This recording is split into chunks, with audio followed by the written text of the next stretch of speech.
Welcome back to the deep dive. So today we're tackling a source that gets into something that probably kills more political campaigns than anything else right before they even get started. And it's not what you'd think. No, it's not a lack of funding. It's not even a lack of vision. It's the paperwork. Exactly. We're digging into a guide called the Ballot Access and Compliance Starter. It's from the FaithFlow series, and it's really aimed at faith-based candidates who are just starting out. And its whole premise is about tackling what it calls red tape anxiety.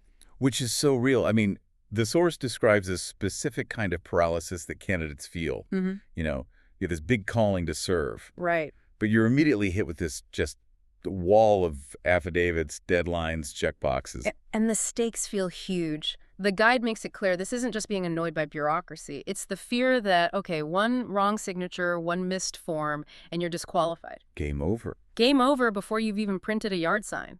Right.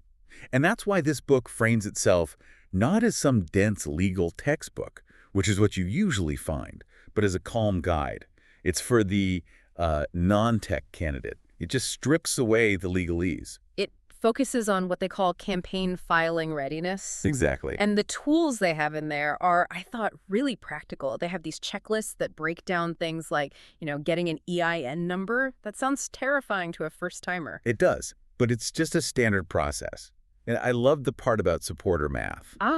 It's not just go get signatures. It's about calculating the buffer you need, because some names are going to get thrown out. It turns this vague panic into a solvable problem. It's all about that called and eligible stage. The source argues this is like the most fragile part of a campaign. If you can get through the logistics here, you stop those mistakes that can just doom you later on. But then the book pivots. Yeah. It goes, a bit deeper than just logistics. And this is where it gets really unique. This is the theological lens part. Yes.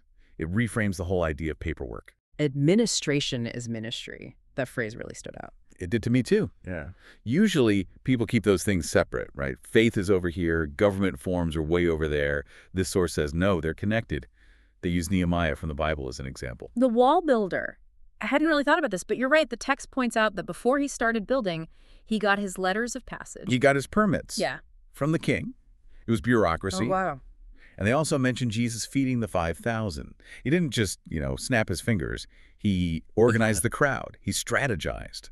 The point is that righteous order can be its own form of worship. That's a huge shift in perspective. It takes compliance from being this, necessary evil to being a test of your character, purpose over paperwork. It's all about trust. The source basically says, if you can be trusted with the small things, like a filing form, then you're proving you can be trusted with the big things, governance. Yeah. It's about building on a foundation of integrity. So let's talk about the whole FaithFlow ecosystem this fits into, because there's this bonus section on spiritual gifts that I think adds a totally different layer for a team leader. It's the alignment piece. The guide helps you see that, different people are wired differently.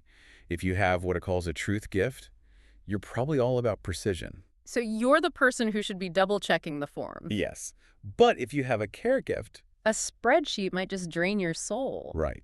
But you're the one who's going to notice the stress on your volunteers' faces. Yeah. So your role in compliance isn't the data entry, it's making sure the team doesn't burn out. It stops the candidate from feeling like they have to be an expert in everything. You don't have to fight your own nature to do this well.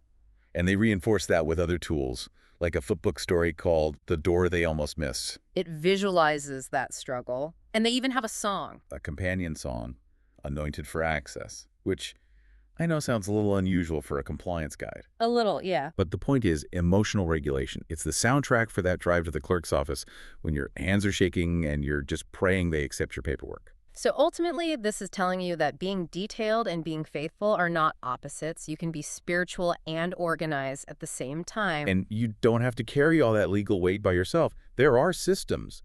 There are people. So if you're out there feeling that red tape anxiety, it seems like the Ballot Access and Compliance Starter and maybe that Spiritual Gifts quiz are a really practical first place to look. Absolutely. The source ends with a great line. You are not just preparing to run, you're preparing to serve. And I want to leave you with a thought from that administration is ministry idea. If filling out a government form can actually be an act of worship, what other boring administrative parts of your life might be sacred ground, just waiting for you to recognize them. That is something to think about. Thanks for diving in with us. We'll see you next time.